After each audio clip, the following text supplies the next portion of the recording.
मन हमारा बहुत हलचल में रहता है। मन हमें बहुत परेशान करता है। जब भी हम बैठते हैं, एकांत में बैठने की कोशिश करते हैं, तो मन में इतनी ज़्यादा हलचल रहती है कि एक के ऊपर एक इतने सारे विचार आते हैं कि उनके आने से हम बहुत ज़्यादा परेशान रहते हैं। ऐसी स्थिति में क्या करें?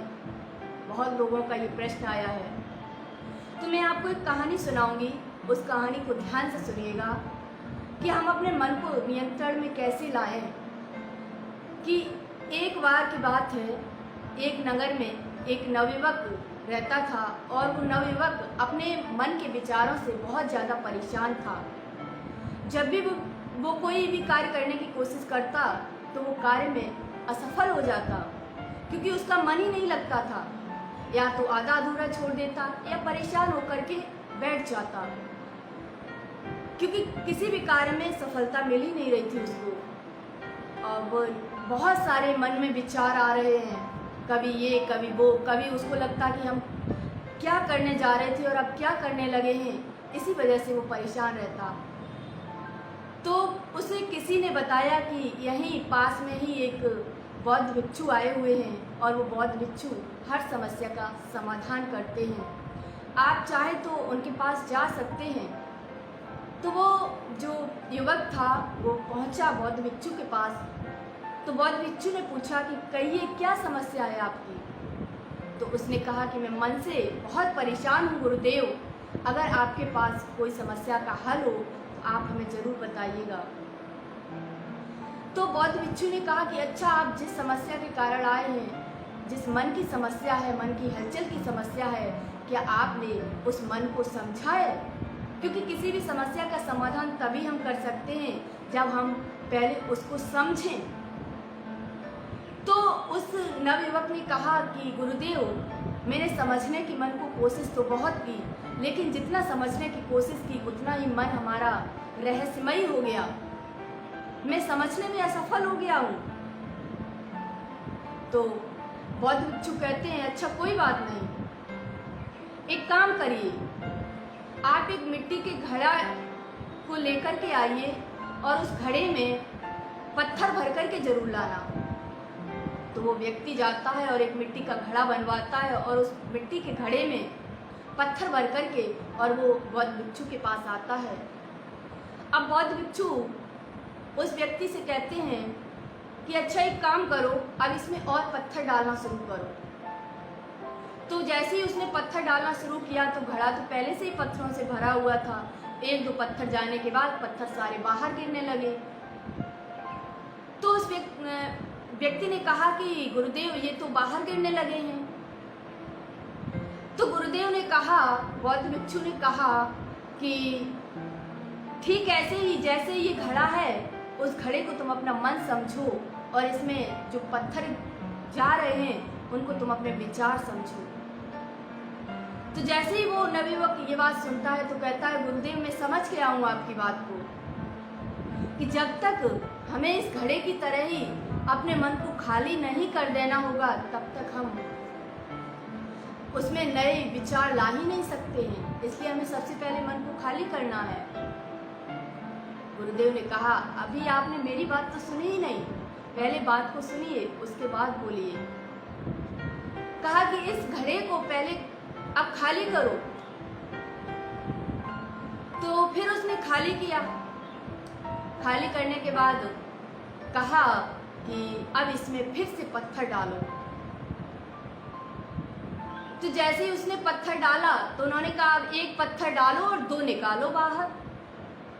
जब बौद्ध भिक्षु ने ये कहा कि एक पत्थर डालो और दो बाहर निकालो, तो उसके मन में फिर से शंका पैदा हो गई। उसने कहा, गुरुदेव ये कोई चमत्कारी घड़ा नहीं है जो हम इसमें एक पत्थर डालेंगे और दो निकल आएंगे।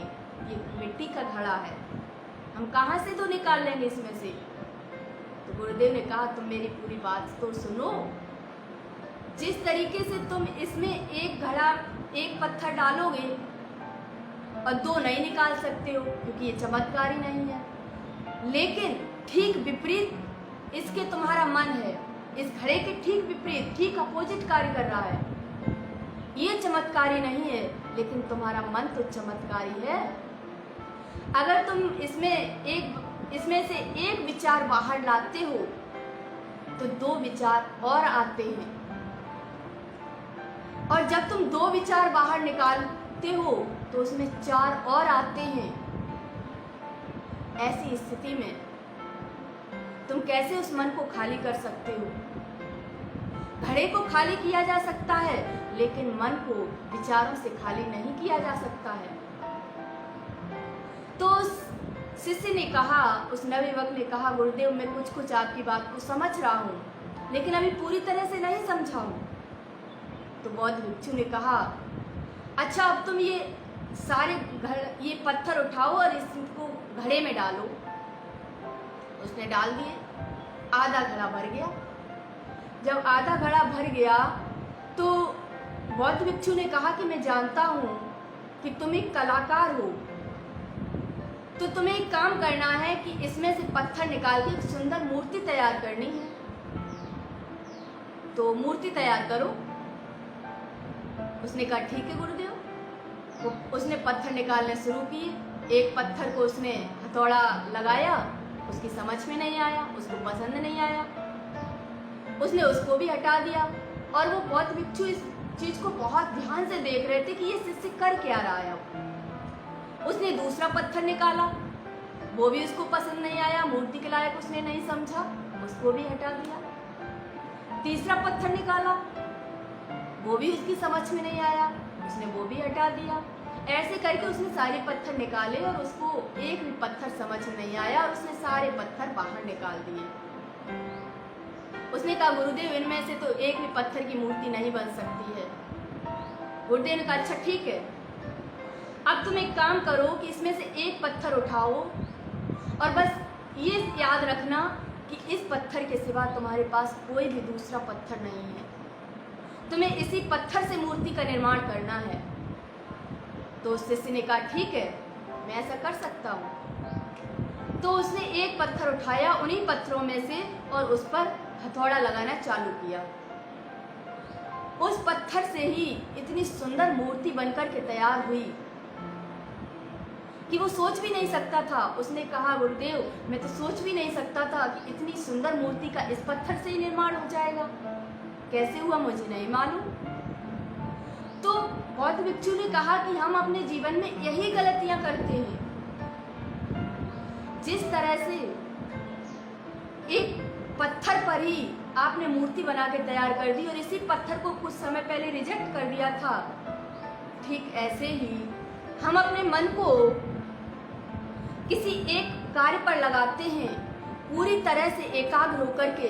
जब हमारे सामने यही होता है कि अब मेरे सामने कोई विकल्प दूसरा नहीं है, हमें सिर्फ एक ही विकल्प पे कार्य करना है, तो हमारे अंदर से वो ऊर्जा, वो शक्ति जागरूक होने लगती है और हम उस पर कार्य करने लगते हैं। लेकिन हम असफल जीवन में तब होते हैं जब हम अपने चारों तरफ देखते हैं कि हमारे पास तो कई सारे विकल्प हैं और उन विकल्पों में हमारा मन भटक जाता है और हम कार्य नहीं कर पाते हैं।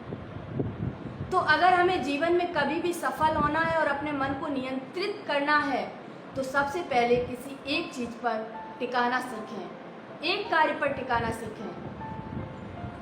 तो इस तरीके से उन्होंने जब कहा तो शिष्य ने कहा ठीक है गुरुदेव, ये बात तो मानी हमने आपकी, लेकिन अब हम अपने मन को पूरी तरह से नियंत्रित कैसे करें, हलचल से कैसे रोकें। तो उन्होंने कहा इसका भी उपाय है, इसके लिए 5-6 बातें उसको ध्यान से आपको सुनना होगा। कहा ठीक है आप बताइएगा। कहा कि मानेंगे? कि हाँ मानेंगे। तो उन्होंने कहा जीवन में सबसे पहले आप उन लोगों से दूरी बना करके रखिए जो आपको हमेशा कमज़ोर दिखाने की कोशिश करते हैं, नीचा दिखाने की कोशिश करते हैं, हमेशा अवहेलना करते हैं, आपकी समाज में मजाक बनाते हैं, 4 लोगों के बीच आपको पूरी तरह से फील करा देते हैं कि नहीं आप बहुत छोटे स्तर के हैं और कभी आप कोई बड़ा कार्य कर ही नहीं सकते हैं। ऐसे लोगों से हमेशा दूरी बना करके रखिए। दूसरा, आपके आसपास जो भी लोग होते हैं, 5-6 तरीके के लोगों के साथ आप रहते हैं, तो आपके आसपास वही लोग हों जो आपको प्रोत्साहित करें कुछ करने के लिए, जो ईमानदार हों, क्योंकि जो ईमानदार होंगे वो आपको ईमानदारी ही सिखाएंगे और आप उनसे वही सीखेंगे। तो उनका जीवन स्तर बहुत ही उच्च कोटि का हो, वो जो भी करते हों समाज के हित के लिए करते हों, ऐसे लोगों के आसपास रहिए। और तीसरा, अगर आप अपने मन से व्यर्थ को ख़त्म करना चाहते हैं तो तीसरी बात आपको ये कि आपको अपने मित्र बहुत सोच समझ के चुनने हैं, क्योंकि जैसे आपके जीवन में मित्र होंगे वैसा ही आपका जीवन चरित्र बनेगा।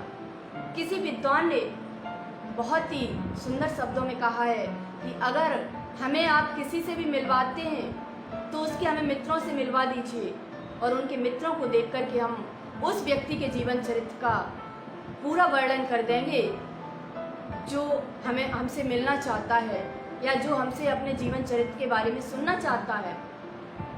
तो मित्रों की संगति का विशेष प्रभाव पड़ता है जीवन में।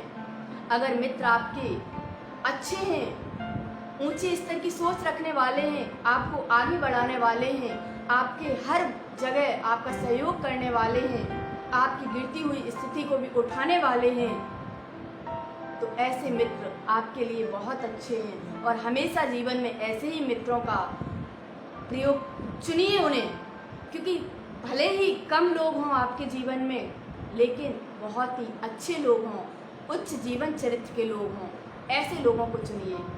और चौथा, अपने मन को एकाग्र और विचारों को कम करने के लिए आप मेडिटेशन करिए।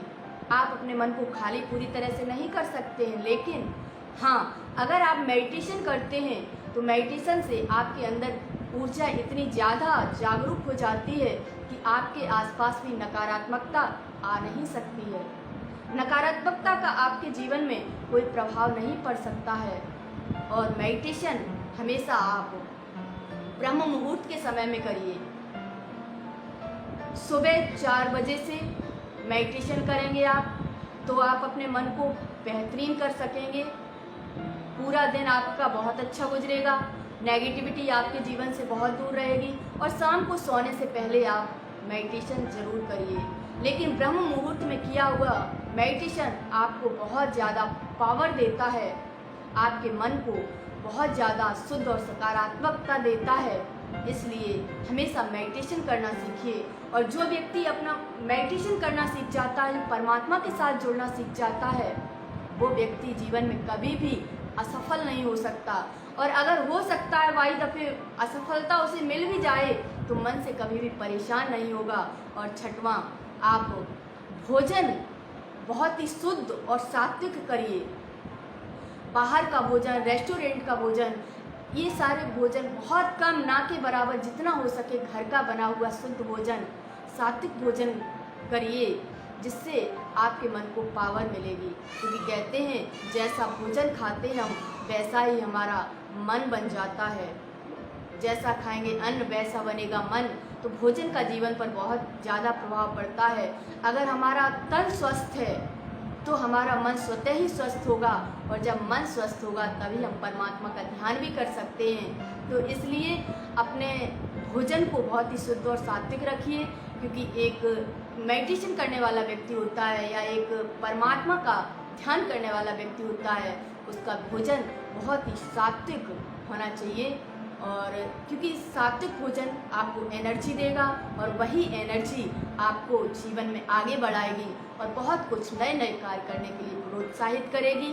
तो इसलिए मन की हलचल को ख़त्म करने के लिए आपको इन सारे स्टेप्स पर ध्यान देना होगा और फिर आप अपने जीवन को बहुत ही आनंद के साथ व्यतीत कर सकते हैं। आपके जीवन में कभी भी परेशानियां नहीं आई, क्योंकि हमारे जीवन में परेशानियां तब आती हैं जब हम मन से परेशान होते हैं। और अगर हम मन से स्वस्थ हैं, तन से स्वस्थ हैं, तो जीवन तो हमारा वैसे ही आनंददायी बने।